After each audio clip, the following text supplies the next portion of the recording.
Bismillahirrahmanirrahim. Assalamualaikum warahmatullahi wabarakatuh. Perkenalkan, nama saya Fitria Ulfa dengan NPM 182151086 dari aplikasi komputer matematika KRSB, Program Studi Pendidikan Matematika, Fakultas Keguruan dan Ilmu Pendidikan, Universitas Siliwangi, tahun 2020. Di video kali ini, saya akan membahas tentang refleksi dan translasi menggunakan software Geometri Sketchpad atau GSP. Adapun untuk pokok bahasan yang akan saya sampaikan pada kesempatan kali ini yaitu yang pertama, kompetensi inti, yang kedua, kompetensi dasar, yang ketiga, indikator pencapaian kompetensi, yang keempat, petunjuk umum penggunaan GSP, yang kelima, bahan ajar, dan yang terakhir, LKPD. Untuk mengefektifkan waktu, maka langsung saja kita ke pembahasan yang pertama, yaitu kompetensi inti. Kompetensi inti adalah tingkat kemampuan untuk mencapai standar kompetensi lulusan yang harus dimiliki oleh peserta didik pada setiap tingkat, kelas, atau program. Kompetensi inti yang pertama atau KI1 yaitu kompetensi inti sikap spiritual. Adapun KI2 yaitu kompetensi inti sikap sosial, KI3 yaitu kompetensi inti pengetahuan, dan KI4 yaitu kompetensi inti keterampilan. Selanjutnya yaitu kompetensi dasar. Kompetensi dasar adalah kemampuan untuk mencapai kompetensi inti yang harus diperoleh peserta didik melalui pembelajaran. Untuk materi refleksi dan translasi terdapat dalam KD 3.5 dan 4.5. KD 3.5 yaitu menjelaskan transformasi geometri, refleksi, translasi, rotasi, dan dilatasi yang dihubungkan dengan masalah kontekstual. KD 4.5 yaitu menyelesaikan masalah kontekstual yang berkaitan dengan transformasi geometri, refleksi, translasi, rotasi, dan dilatasi. Namun, saya hanya membahas refleksi dan translasi saja. Untuk rotasi dan dilatasi tidak dijelaskan. Selanjutnya, yaitu indikator pencapaian kompetensi. Indikator pencapaian kompetensi atau IPK yaitu kemampuan yang harus ditampilkan oleh peserta didik untuk menunjukkan ketercapaian kompetensi dasar. IPK 3.5.1, siswa dapat memahami konsep refleksi dan translasi pada bidang koordinat yang dihubungkan dengan masalah kontekstual. 3.5.2, siswa dapat menjelaskan sifat-sifat refleksi dan translasi. 3.5.3, siswa dapat menentukan bayangan hasil refleksi dan translasi. 3.5.4, siswa dapat menentukan bayangan hasil transformasi berulang.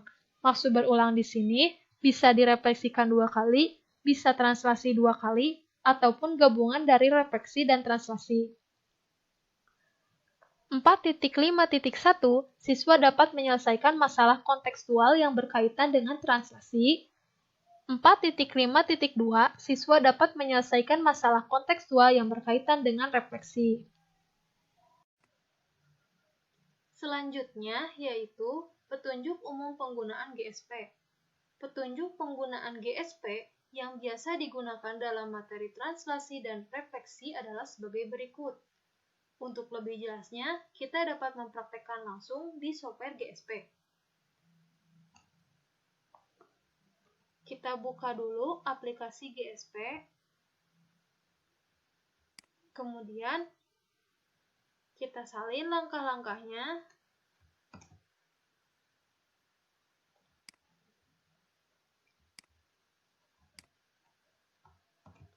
Nah, di sini untuk membuat titik, klik point tool. Ini yang dinamakan point tool. Kita klik point tool, kemudian klik pada lembar kerja. Setelah selesai melakukan perintah, klik translation row tool. Jadi, ketika kita telah selesai membuat titik, atau membuat segmen, atau membuat apapun, kita selalu kembalikan ke translation row tool. Kemudian, untuk membuat segmen, buatlah 2 buah titik, kemudian Ctrl L. Nah, jadi kita buat 2 buah titik, kemudian kembalikan ke Translation Arrow Tool, kita pilih kedua buah titik tersebut, lalu kita tekan Ctrl L. Atau untuk membuat segmen bisa juga menggunakan tools yang ini. Kemudian, untuk membuat bidang datar, buatlah titik sudut, lalu Ctrl L. Misalkan, kita ingin membuat bidang datar segitiga, maka kita buatlah titik sudutnya. Kemudian, kita kembalikan ke Translation Arrow Tool, kita pilih ketiga buah titik tersebut, lalu kita Ctrl L. Kemudian, untuk memberi label titik atau garis, klik Text Tool. Nah, ini yang dinamakan Text Tool. Kita klik, misalkan kita ingin memberi label untuk titik sudutnya, maka klik titik sudutnya. Nah, ataupun kita ingin memberi label segmen, kita klik segmennya. Misalkan, nama label untuk segmen ini, kita tidak menginginkan I, tapi menginginkan label yang lain, maka kita double klik, kemudian ketikkan nama yang kita inginkan. Misalkan segmennya itu kita ingin memberi nama segmen K. Kita klik K, lalu klik OK. Lalu kita kembalikan ke PowerPoint. Nah, masih di petunjuk umum penggunaan GSP. Kita salin, kemudian simpan. Nah, di sini untuk memunculkan koordinat kartesius, klik menu graph, lalu klik show grid. Kita pilih menu graph, lalu show grid. Nah, sehingga muncul koordinat kartesius seperti ini. Selanjutnya, untuk membuat grafik fungsi, tekan Ctrl G. Tekan Ctrl G, lalu akan muncul seperti ini. Misalkan kita ingin membuat grafik fungsi dari Y sama dengan 2. Maka kita pilih equation Y sama dengan Fx, kemudian kita klik 2. Lalu OK. Nah, selanjutnya, untuk menjadikan segmen atau sumbu sebagai cermin, klik menu transform, lalu mark mirror. Misalkan, kita ingin menjadikan sumbu Y sebagai cermin, maka kita klik sumbu Y, kemudian klik transform, lalu pilih mark mirror. Nah, sehingga sumbu Y ini menjadi cermin. Nah, selanjutnya untuk mencerminkan sesuatu titik atau sesuatu apapun, klik menu transform, lalu reflex. Nah, misalkan kita ingin merefleksikan segmen K. Kita klik segmen K, kemudian klik transform, lalu klik reflect. Sehingga hasil pencerminannya adalah ini. Kemudian, untuk mentranslasikan sesuatu, klik menu transform, lalu translate. Misalkan kita ingin mentranslasikan titik A. Kita klik titik A, kemudian klik transform, lalu translate. Di sini pilih rectangular, misalkan 1, 1. Nah, translasi 1, 1. 1 ke kanan, 1 ke atas. Jadi, bayangan hasil translasinya itu adalah ini. Sekian mengenai petunjuk umum penggunaan GSP. Saya kembalikan ke PowerPoint.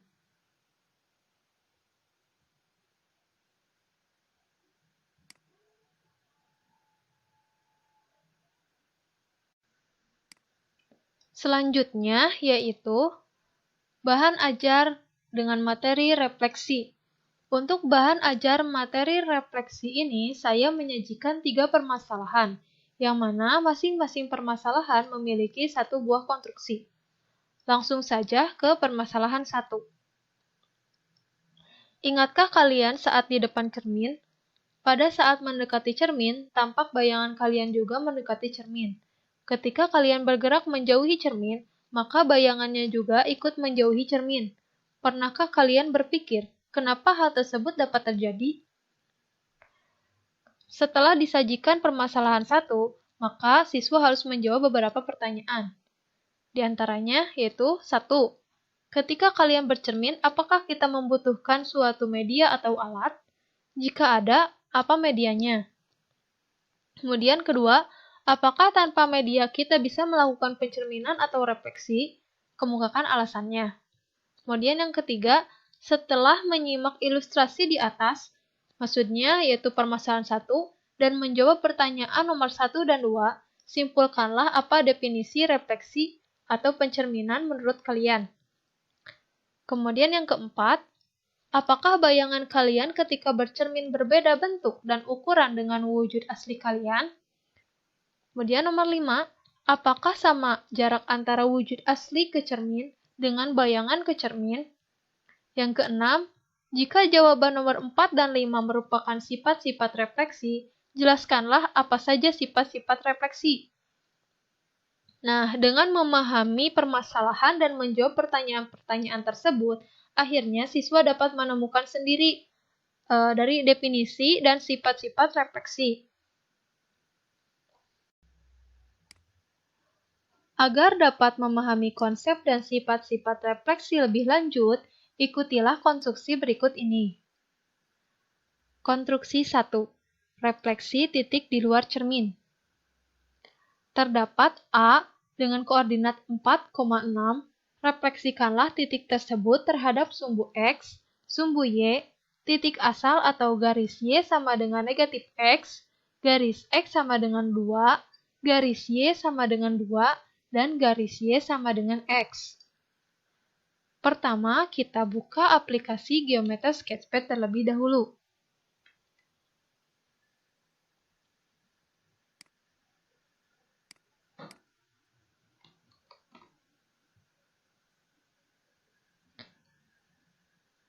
Setelah itu, kita salin permasalahannya.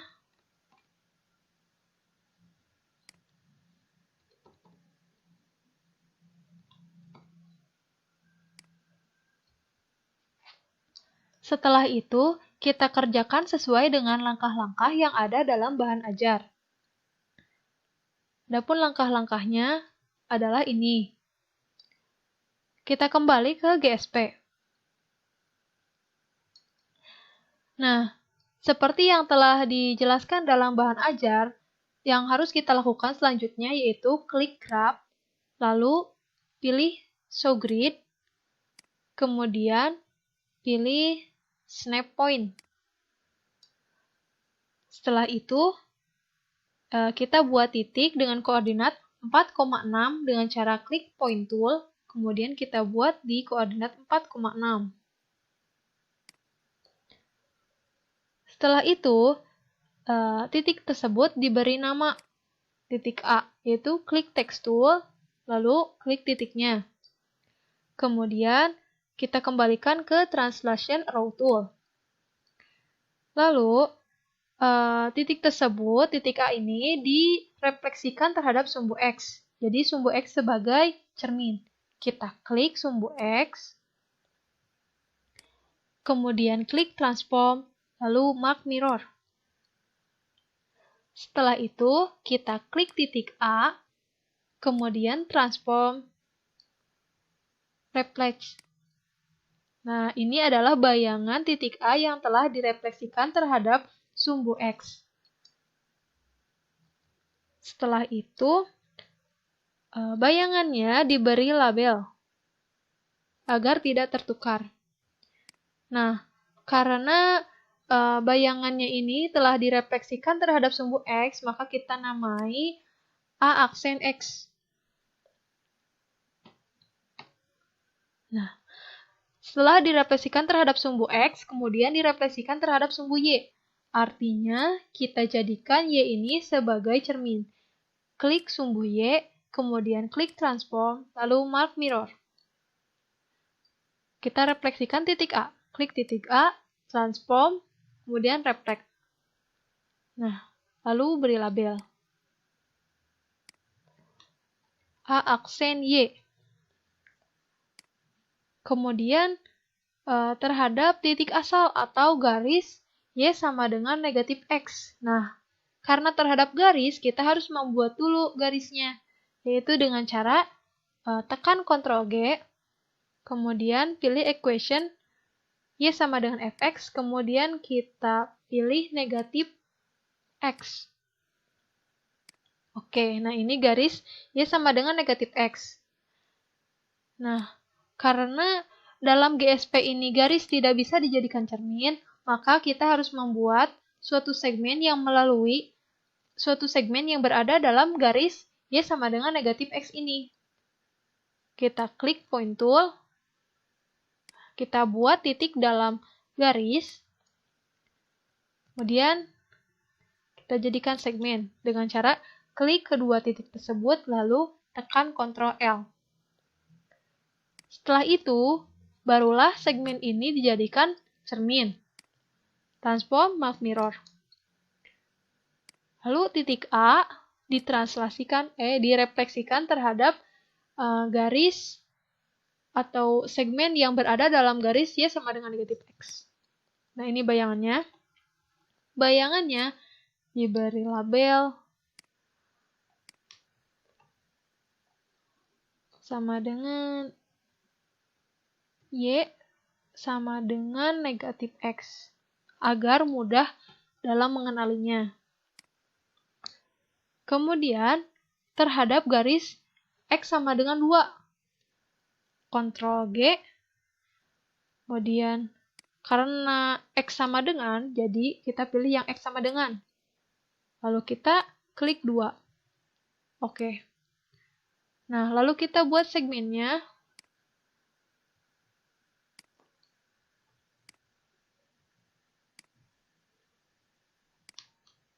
Ctrl L, lalu kita pilih Transform Map Mirror. Setelah itu, kita klik titik A, lalu Transform, Reflect. Nah, bayangannya diberi nama A aksen X sama dengan 2. Kemudian kita buat juga garis Y sama dengan 2. Y sama dengan 2. Buat segmen.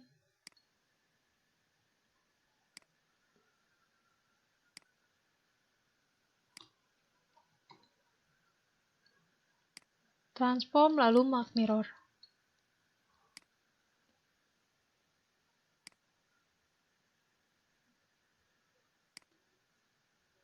Jangan lupa setiap bayangan diberi label atau nama.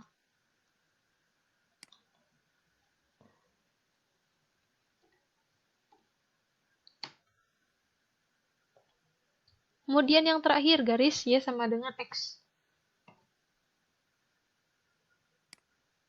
Kita pilih Y sama dengan, kemudian kita klik X.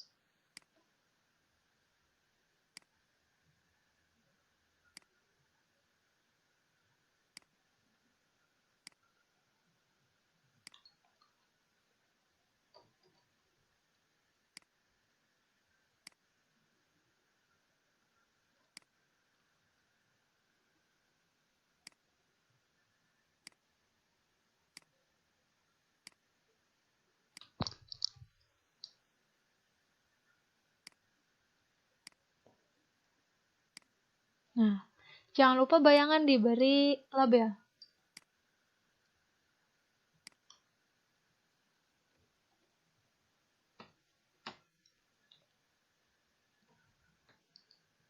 Setelah titik A direfleksikan ke beberapa cermin, kemudian kita amati dan gali informasi lebih dalam. Misalkan, kita itu membuat suatu segmen yang berpangkal di titik A dan A aksen X sama dengan 2. Kemudian kita buat titik potongnya. Nah, Sepertinya ini merupakan sudut siku-siku. Mari kita periksa. Misalkan ini adalah titik O.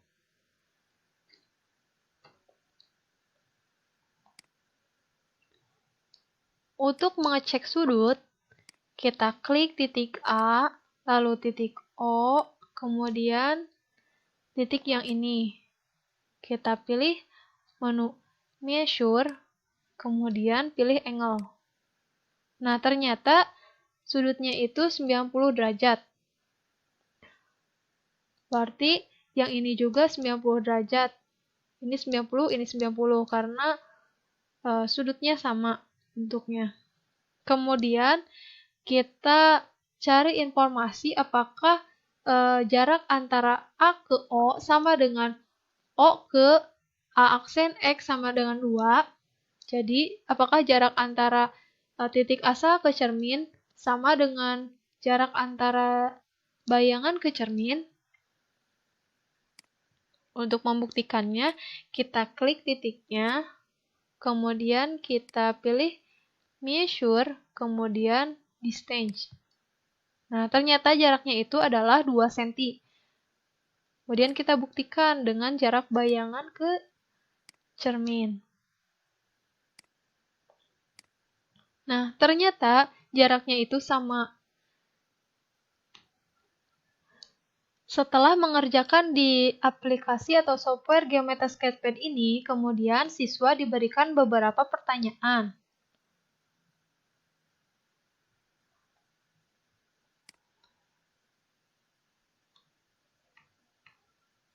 Nah, pertanyaannya itu, yang pertama, setelah mengerjakan konstruksi 1, siswa mengisi tabel berisi koordinat asal dan koordinat bayangan. Nah, jadi dibandingkan antara koordinat asal dan bayangan. Kemudian, periksa hubungan segmen yang berpangkal pada titik asal dan bayangan dengan cerminnya. Apakah hubungannya tegak lurus, sejajar, atau berpotongan? Seperti yang tadi itu sudutnya 90 derajat, artinya hubungannya itu tegak lurus. Kemudian nomor 3, apakah jarak antara titik asal ke cermin selalu sama dengan jarak bayangannya ke cermin? Berikanlah alasanmu.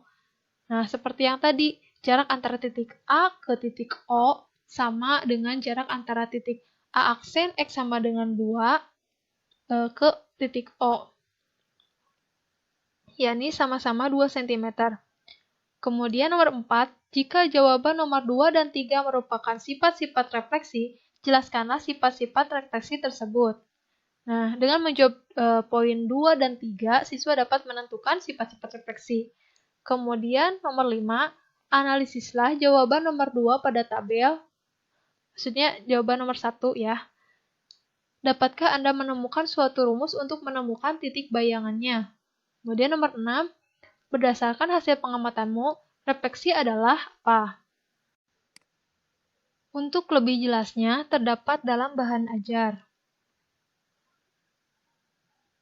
Nah, di sini, jadi setelah siswa mengerjakan konstruksi 1 dalam GSP, siswa mengisi tabel sebagai berikut. Jadi, titik semula pada koordinat 4,6 bayangannya berapa? Kemudian, siswa mengisi beberapa pertanyaan yang tadi telah disajikan. Nah, dengan mengisi koordinat titik asal dan bayangan, akhirnya siswa dapat menemukan pola dan siswa dapat menentukan suatu rumus untuk mencari koordinat titik bayangan jika suatu titik dicerminkan terhadap suatu sumbu atau garis. Nah, ketika titik dicerminkan terhadap sumbu X dengan koordinat X, Y, maka bayangannya itu akan menjadi X, negatif Y. Kemudian yang seterusnya diisi oleh siswa. Nah, dengan melakukan konstruksi 1 ini, siswa dapat menentukan rumus untuk mencari titik bayangan, siswa dapat menemukan sifat-sifat refleksi suatu titik, siswa dapat menentukan suatu konsep untuk merefleksikan suatu titik. Selanjutnya yaitu permasalahan 2. Pada cermin yang kita gunakan, terkadang terdapat sebuah noda yang menempel. Kita tidak bisa menemukan di mana bayangan noda tersebut. Mengapa dapat terjadi hal demikian? Di mana bayangan noda tersebut yang sebenarnya? Bukankah setiap benda yang dicerminkan selalu memiliki bayangan? Setelah itu, siswa harus mengerjakan konstruksi 2. Terdapat sebuah titik yang terletak pada sumbu X, refleksikanlah titik tersebut terhadap sumbu X. Dan siswa mengerjakan konstruksi 2 ini menggunakan software GSP. Dan ini hasil pengerjaannya. Kemudian, siswa harus menjawab pertanyaan berikut sesuai dengan pengerjaan di GSP tadi. Sehingga, dengan begitu, siswa dapat memahami konsep refleksi titik yang terletak pada cermin. Selanjutnya, permasalahan 3. Andi ingin merefleksikan 3 buah bidang datar, yakni segitiga, jajar genjang, dan trapesium terhadap sumbu Y. Bisakah kalian membantu Andi merefleksikan bidang-bidang tersebut? Kemudian kerjakanlah konstruksi 3. Buatlah segitiga, jajar genjang, dan trapesium, kemudian refleksikan terhadap sumbu Y. Nah, kemudian siswa membuat suatu segitiga, jajar genjang, dan trapesium ini di aplikasi Geometry Sketchpad, kemudian ditranslasikan, dan ini adalah bayangannya. Setelah itu, siswa harus menjawab pertanyaan berikut sesuai dengan pengerjaan di GSP tadi. Dengan demikian, siswa dapat memahami dan menemukan suatu konsep refleksi suatu bidang datar. Selanjutnya yaitu bahan ajar dengan materi translasi. Dalam bahan ajar materi translasi ini, saya menyajikan satu permasalahan dengan 3 konstruksi. Langsung saja ke permasalahan pertama. Pernahkah kamu menggeser meja dari satu tempat ke tempat lainnya? Ketika kamu berhasil memindahkan meja tersebut, maka posisi meja akan berubah dari posisi awal menuju posisi akhir. Gerakan memindahkan meja tersebut merupakan salah satu contoh translasi. Kemudian, siswa harus menjawab beberapa pertanyaan berikut. Lalu, siswa harus mengerjakan konstruksi 1, yakni translasi suatu titik. Misalkan diketahui terdapat 3 buah titik, yakni titik A dengan koordinat 4,2, titik B dengan koordinat 3,5, dan titik C dengan koordinat 5,1. Translasikanlah masing-masing titik tersebut sebesar 3,2. Untuk langkah-langkah mengerjakan konstruksi 1 ini, siswa dapat melihat di bahan ajar yang telah disediakan. Ini adalah langkah-langkah untuk mengerjakan konstruksi 1. Pertama, kita buka dulu software GSP-nya. Kemudian kita buat sesuai dengan instruksi yang ada dalam bahan ajar. Pertama, kita klik menu graph, kemudian kita klik show grid untuk memunculkan koordinat, kemudian snap points. Nah, kita kopikan permasalahan tadi.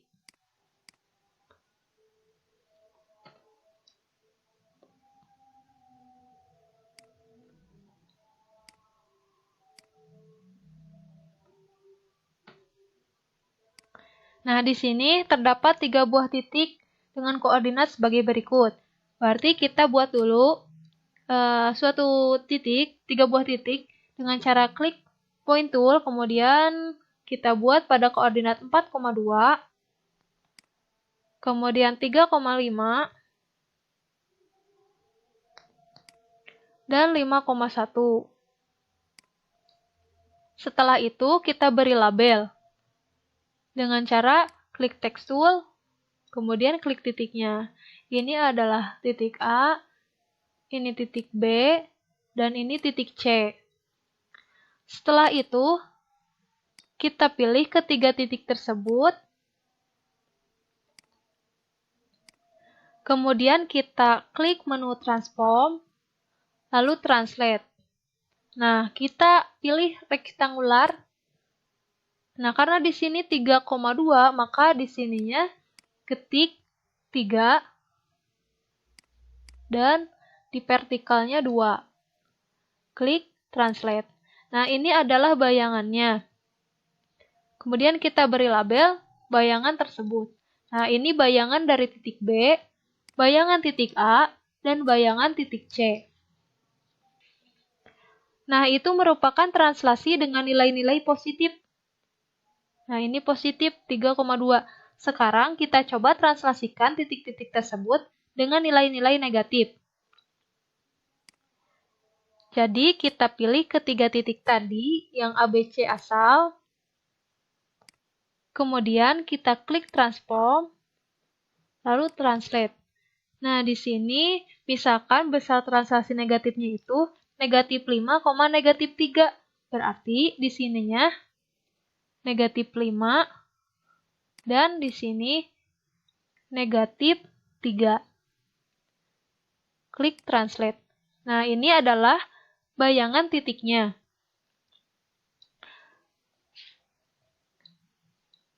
Selanjutnya kita kembali ke PowerPoint.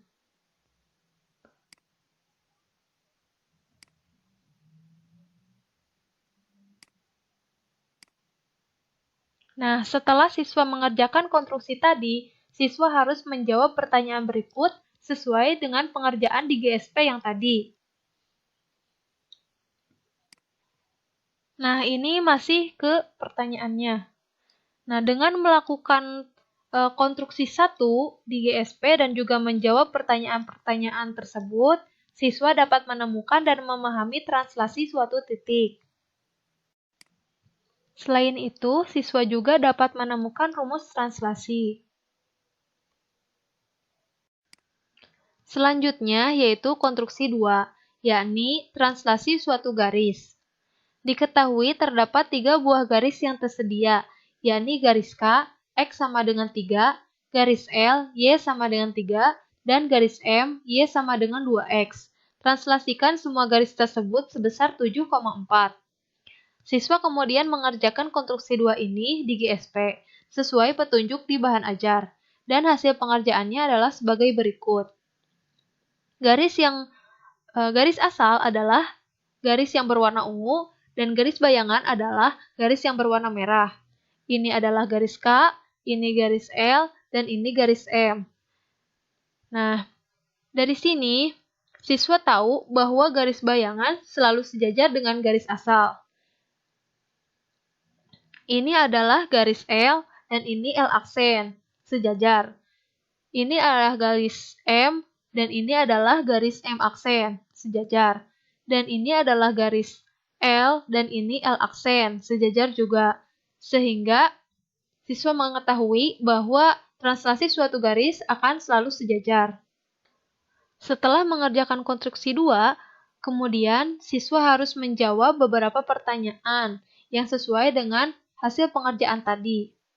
Nah, dengan melakukan konstruksi 2 dan juga menjawab pertanyaan-pertanyaan berikut, siswa dapat menemukan dan memahami konsep translasi suatu garis.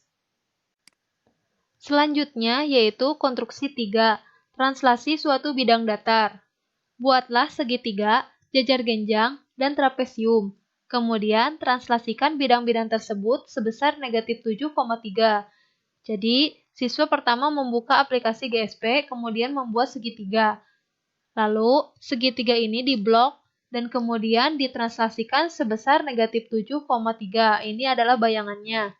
Dan jajar genjang dan trapesium juga sama, dibuat, dan setelah itu ditranslasikan sebesar negatif 7,3. Ini adalah bayangannya. Setelah mengerjakan konstruksi 3, selanjutnya siswa harus menjawab pertanyaan-pertanyaan berikut. Nah, dengan mengerjakan konstruksi 3 dan menjawab soal-soal ini, siswa dapat menemukan dan memahami konsep translasi suatu bidang datar. Pembahasan selanjutnya yaitu LKPD atau Lembar Kerja Peserta Didik. Di LKPD ini, saya menyajikan 5 butir soal, yakni soal nomor 1, yang berupa permasalahan kontekstual yang berhubungan dengan refleksi. Soal nomor 2, permasalahan kontekstual yang berhubungan dengan translasi. Soal nomor 3, permasalahan kontekstual yang berhubungan dengan transformasi berulang. Soal nomor 4, permasalahan kontekstual yang berhubungan dengan refleksi. Dan soal nomor 5 adalah permasalahan kontekstual yang berhubungan dengan translasi. Adapun soal yang akan saya bahas dengan pengerjaannya adalah soal nomor 1, 3, dan 5. Untuk soal nomor 2 dan 4 tidak akan saya bahas karena sudah terwakili oleh soal nomor 1 dan 5. Langsung saja kita bahas soal nomor 1.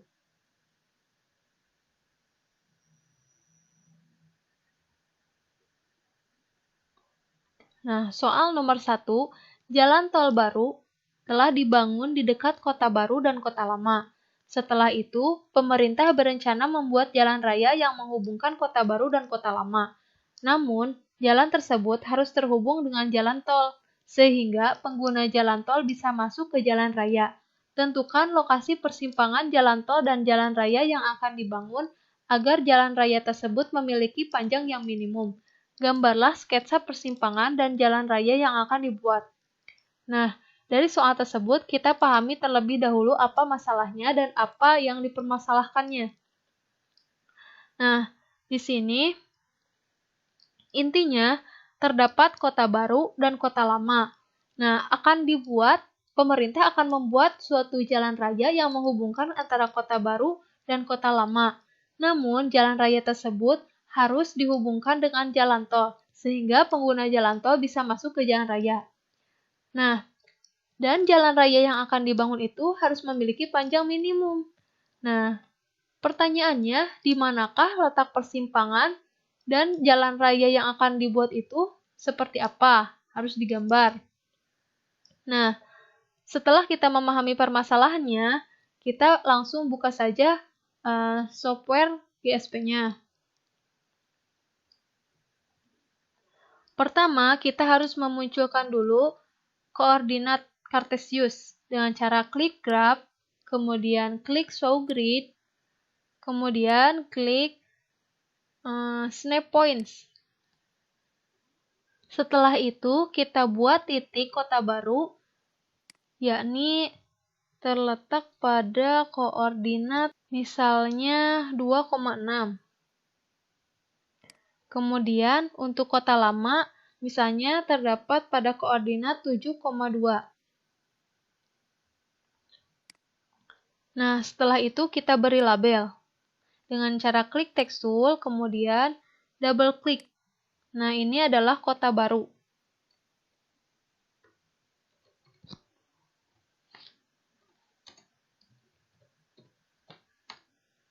Nah, kemudian beri nama juga titik yang ini, yakni kota lama.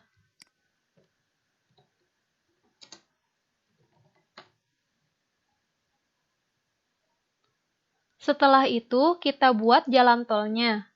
Dengan cara klik point tool, kemudian kita buat 2 buah titik.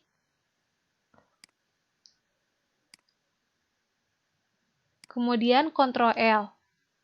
Nah, kita beri label jalan tol. Double klik jalan tol. Setelah itu, kita harus merefleksikan kota lama terhadap jalan tol. Nah, jalan tol ini sebagai cerminnya. Jadi di mark mirror. Kemudian kota lama ini direfleksikan. Nah, setelah itu kita buat suatu segmen yang melalui titik bayangan dan kota baru. Kita Ctrl L dan kemudian kita buat titik potongnya.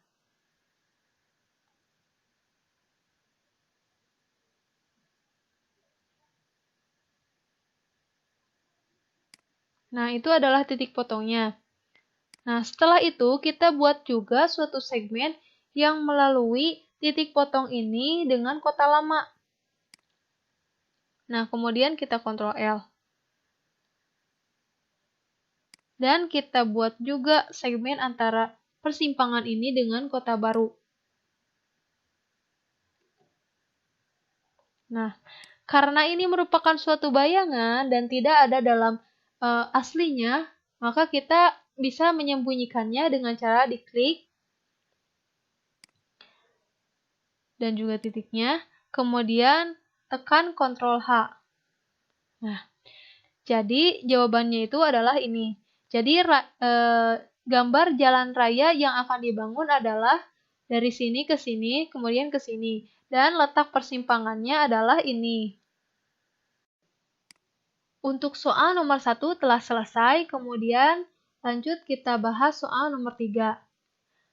Nah, berikut ini merupakan posisi duduk siswa kelas 7C pada Sabtu 30 Mei 2020.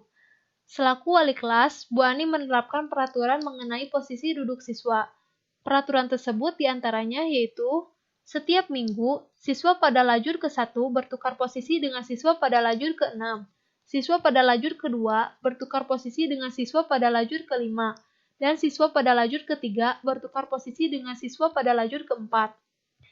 Peraturan kedua, setiap hari siswa berpindah posisi satu baris ke depan.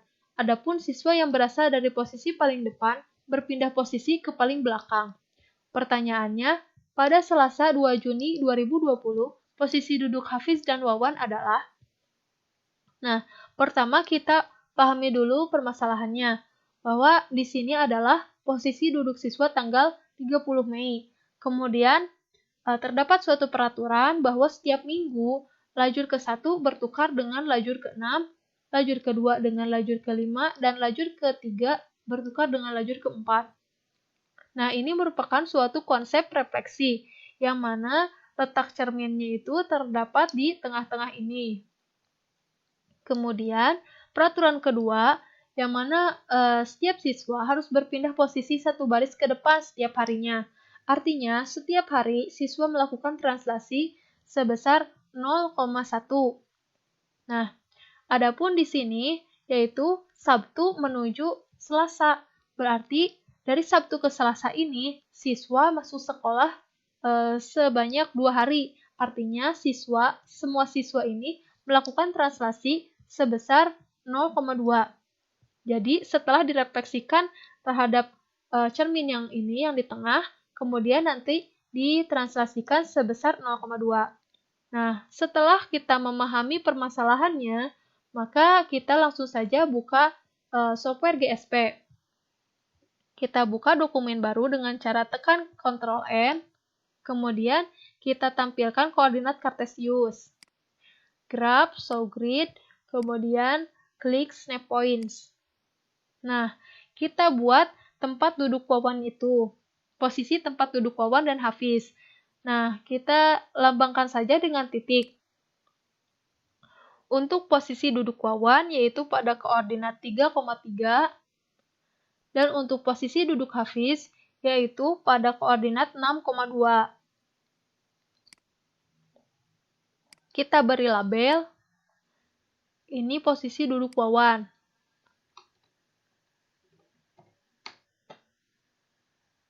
Dan ini adalah posisi duduk Hafiz.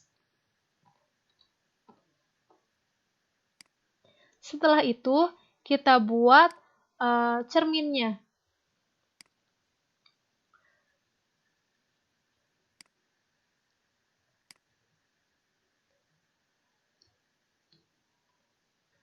Nah, misal cerminnya itu tidak di sini.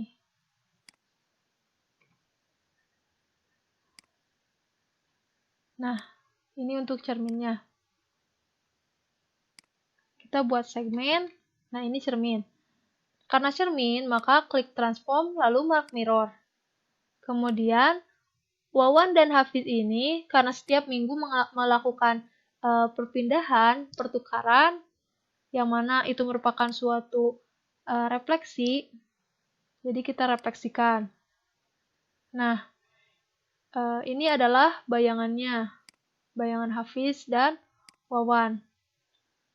Setelah itu, nah bayangan-bayangan ini kemudian ditranslasikan sebesar 0,2. Transform, translate. Kita pilih rectangular. Kemudian di sininya 0 dan di sini 2. Lalu translate. Kemudian bayangan-bayangan titik tersebut kita beri label. Nah, jadi posisi duduk Wawan dan Hafiz pada pada hari Selasa 2 Juni 2020 adalah ini dan ini. Karena yang ditanyakan adalah posisi duduk akhir atau posisi duduk pada tanggal 2 Juni 2020, maka posisi asalnya boleh kita hapus atau boleh kita sembunyikan dengan cara Ctrl H. Ctrl H.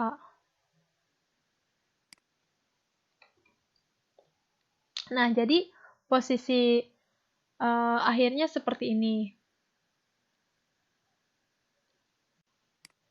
Pembahasan nomor 3 telah selesai. Selanjutnya kita bahas soal nomor 5. Nah, cermatilah sketsa denah penataan satuan ruangan sebuah kantor berikut. A adalah meja tamu, B, C, D, E adalah kursi tamu, F adalah meja sekretaris, G adalah kursi sekretaris, dan H adalah lemari arsip. Karena merasa bosan, akhirnya tata ruang kantor tersebut diubah. Kursi dan meja tamu digeser 3 peta ke kanan dan 2 peta ke belakang. Meja sekretaris digeser 4 peta ke kiri dan 1 peta ke belakang. Kursi sekretaris digeser 6 peta ke kiri dan 1 peta ke belakang. Dan untuk lemari arsip digeser 1 peta ke kanan dan 4 peta ke depan. Gambarlah sketsa denah penataan satuan ruangan kantor setelah diubah posisi. Nah, ini permasalahannya telah jelas bahwa ini adalah suatu titik-titiknya, yang mana titik-titik ini ditranslasikan sesuai dengan peraturan ini. Nah, yang ditanyakan adalah posisi akhir setelah diubah posisi. Kita kopikan saja soalnya. Kemudian kita buka software GSP. Kita buka dokumen baru. Pertama, seperti biasa, buat dulu koordinat kartesiusnya. Kemudian kita salin pertanyaannya yang tadi. Nah, untuk titik-titik tersebut kita buat yakni pada koordinat 1,1, kemudian koordinat 1,4, 2,3, kemudian 2,4,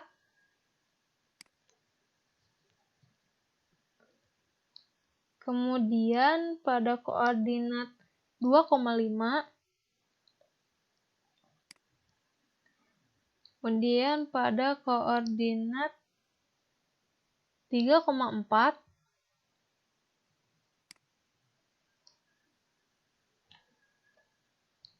mohon maaf ini ada yang salah.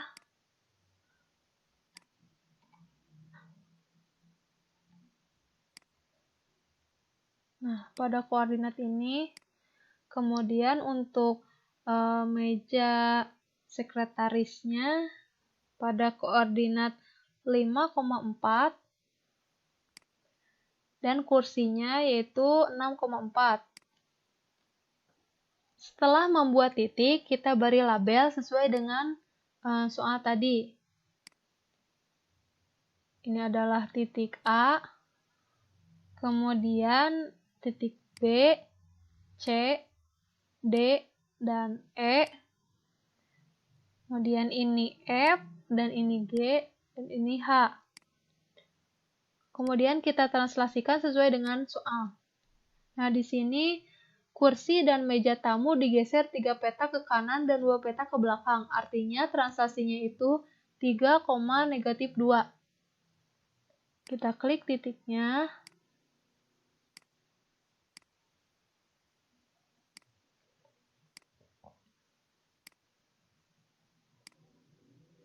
Kemudian transformasikan 3,-2.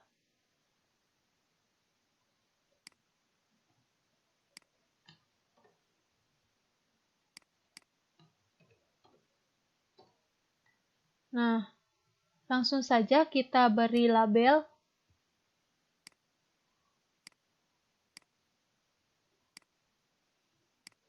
Nah, agar tidak terlalu banyak titik, maka titik asal ini kita sembunyikan saja dengan cara tekan Ctrl H. Kemudian selanjutnya, meja sekretaris digeser 4 peta ke kiri dan 1 peta ke belakang. Artinya ditranslasikan sebesar negatif 4, negatif 1. Kita klik.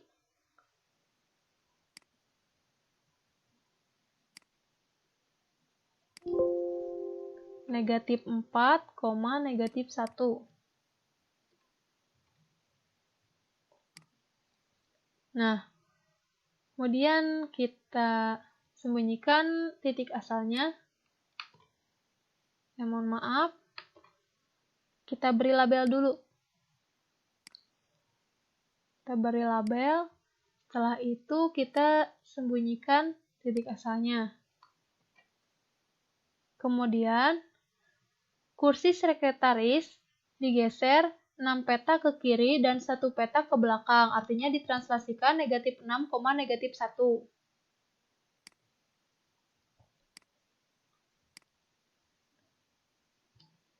Negatif 6 dan negatif 1. Nah, kita beri label. Kemudian ini disembunyikan.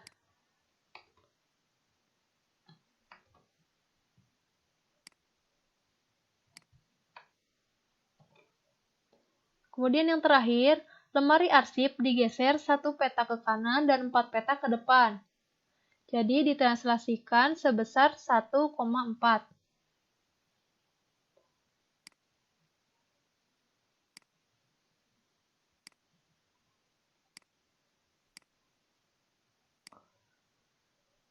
Satu koma empat.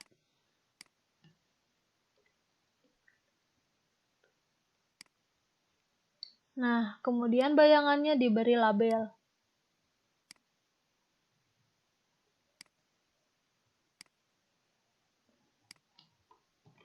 Nah, ini adalah posisi akhir gambar sketsa denah penataan satuan ruangan kantor setelah diubah posisi. Jadi seperti ini posisinya. Untuk meja dan kursi tamu di sebelah sini, dan meja dan kursi sekretaris sebelah sini, dan lemari arsip adalah sebelah sini. Sekian yang dapat saya sampaikan. Terima kasih atas segala perhatian. Mohon maaf atas segala kekurangan. Wassalamualaikum warahmatullahi wabarakatuh.